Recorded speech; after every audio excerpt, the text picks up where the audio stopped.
What's up, everybody? Welcome back to Storytime with Uncle Reddit. My name's John, and this is r/Tales from Tech Support. So, kind of fell off the wagon again this past week with getting most of my episodes out. So, things got busy. You know, we had that funeral last week, early last week in Williamsburg, viewing and service, and then we had another visitation where they were originally from in Baltimore. So, we went over there Friday. Didn't get back till late Friday night, and yeah, it's just one of those things. Life happens. So, life and death happens. So, yeah.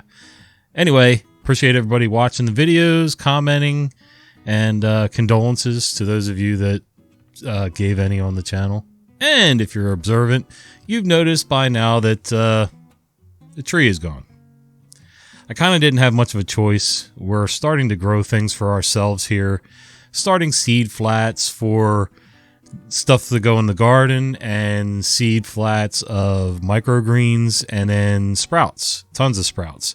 So if you're interested, lentils, sprouting lentils, they're great. They're awesome. Got kind of a, I don't know, everybody says nutty flavor.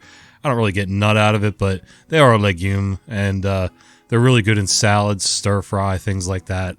I haven't tried mung beans and things like that yet.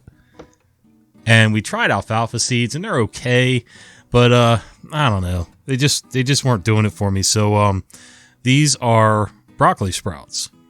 So another 2 days. Like tomorrow, they'll go through the whole day, and then the next day I'll put them under some artificial light or in the sun or in a sunny window and let them green up really green. And then we'll rinse them.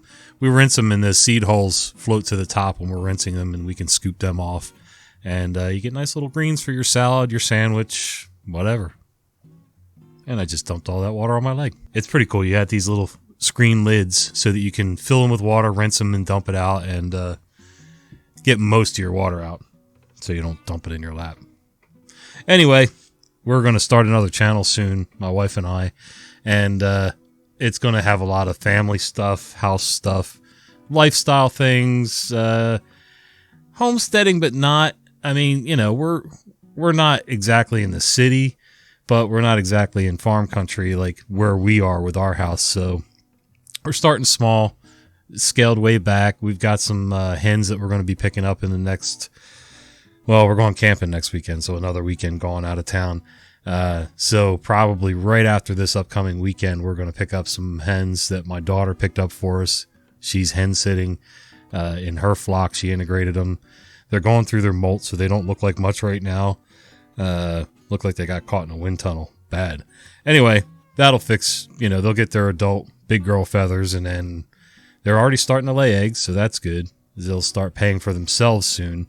Then it'll probably take at least 6 months for them to pay for the cost of the coop. So, you know, we'll have a break-even period sometime before Christmas and see how it goes. Anyway, long-winded again. Let's get to the stories. The longest wild goose chase. As I've said in previous posts, back in the 80s, I was a member of the worldwide support team for a mainframe DBMS. As I was the only member who was a childless 20-something, I was the one who tended to have to haul ass to customer sites when things got critical. As anyone who's done this sort of work will tell you, this is not as fun as it sounds. So how was the south of France at the weekend? Marseille Airport is a dump. The customer site was on an industrial estate in the middle of nowhere, and when I finally got to the motel at 3 a.m., I discovered that my camera had been stolen. That was a typical post-trip exchange. So we had this one customer in Hong Kong that, due to specifics of their application, seemed to manage to hit every bug harder and faster than everyone else. And because it was a critical system, to the point where if there was downtime of more than a few minutes, the knock-on effects tended to make the evening news. When they went down, the company paid attention. One Wednesday at about 4 p.m., the phone rang. It was Hong Kong, and something had gone horribly wrong. One of their key application components just plain wouldn't run, and they needed me there immediately to get it fixed. Well, the symptoms of the failure they were getting were a perfect match for a known problem caused by a fault in a runtime library belonging to the application development environment. But they insisted that they were patched up to date and that this must be a new problem. Pressure was applied up and down the line, and I was duly dispatched on a big paraffin budgie towards the fragrant harbor that following Saturday. When I landed at Kai Tak, I don't know, on Sunday morning, I was surprised to be met by an old friend and colleague who had been dragged in from Melbourne on the Friday to provide cover, and who greeted me thus. You were right. They had applied that fix, but not in the environment they were running the production job. I figure we fixed it about the same time your plane took off. Shall we go to the pub? Fatal mistake. After a few Sunday lunchtime pints, I got into my hotel and crashed far too early, and subsequently had the worst jet lag of my life until my return flight the following weekend. At least that trip only lasted a week. The previous time I had been hauled out there to help diagnose and fix a problem that was blocking the acceptance test for the entire project. I was supposed to be there for a week and packed accordingly. I fixed the problem, or rather the dev team back home did, while I did all the evidence collection and initial analysis, but the big suits decided that I should stay until project sign-off in case anything else broke. The net result being that I was there for nearly a month in total, the last 2 weeks of which I was simply wandering around Hong Kong carrying a pager, and my mangy-arsed collection of clothing went through the hotel laundry a number of times, sufficient to generate bills that would have paid for me to replace the lot a couple times over. The expense claim at the end of that one was legendary. I have no idea what half of that meant. But I will say this.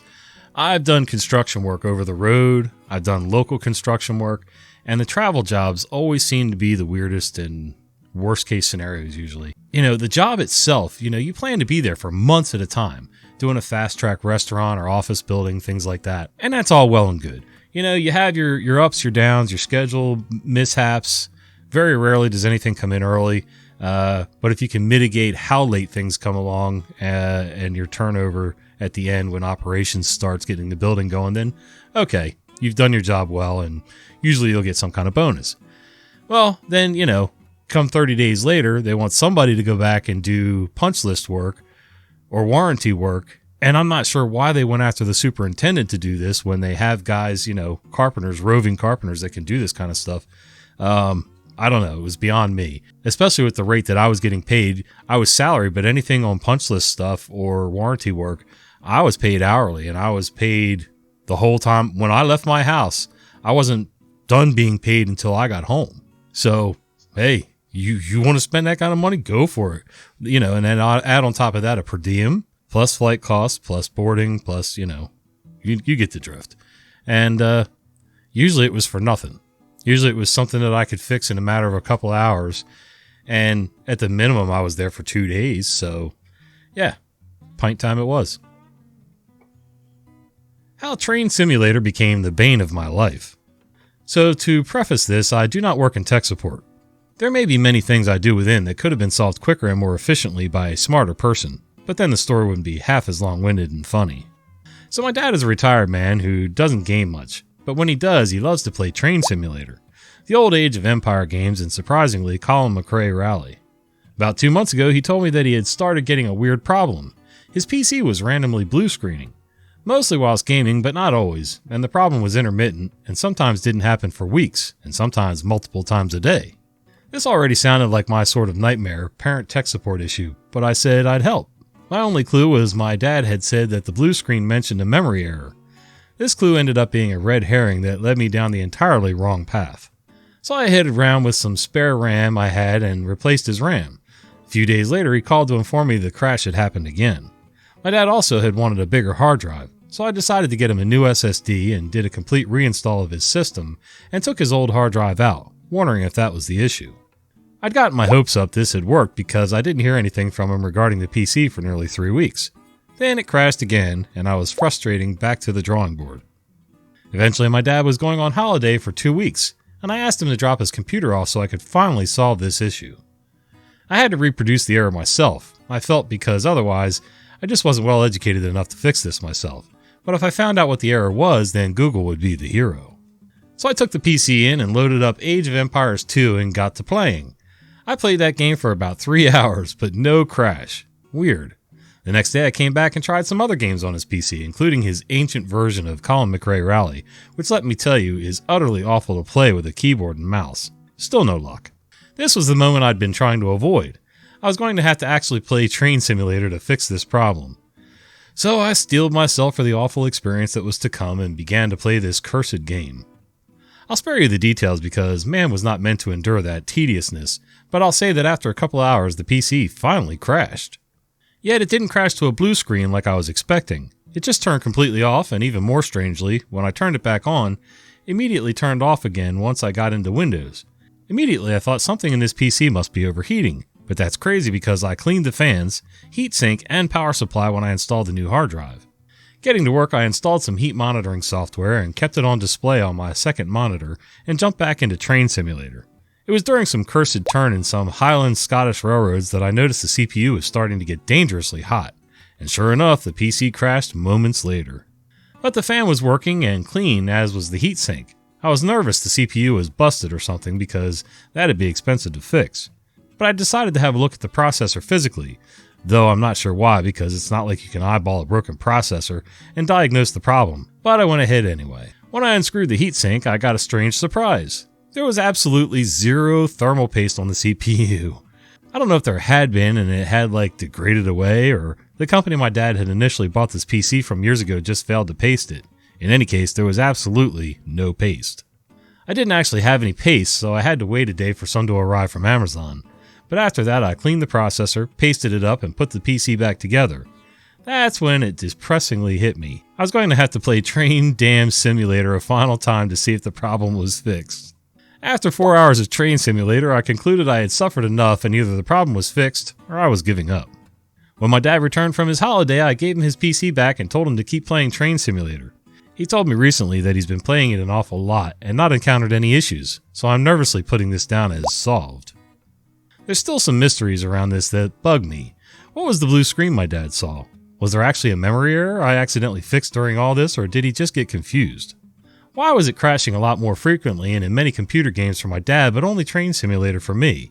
That one I think is because he plays his PC in a roasting hot attic. At least that's the answer that satisfies me. But most importantly of all, the biggest mystery that still haunts me, why the hell do people play Train Simulator?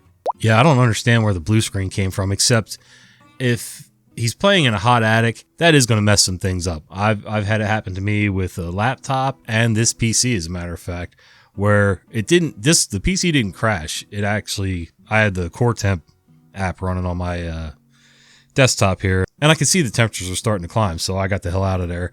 My son-in-law still uses the attic. Now we're coming into spring, so at some point he's going to have to move his PC downstairs to be able to use it. I'm not sure where, but we'll figure something out. And in the wintertime, it's nice and cold up there, so it's no big deal. That thing runs like a mainframe in an air-conditioned room. And as far as people playing Train Simulator, I kind of get it. You know, it's a generational thing, depending on what generation your dad is. And I sort of get it. I mean, I'm a puzzle guy. I'm not like an action game guy or anything like that. I don't think I have the dexterity or I'm not fast enough for that stuff. But, Train Simulator game, when we were kids, everybody wanted to be either a train conductor, a fireman, a policeman, that kind of stuff. We all had our thing. The generation before me, it was a lot of, train conductors, engineers, cowboy, whatever movies were on and TV shows that you watched.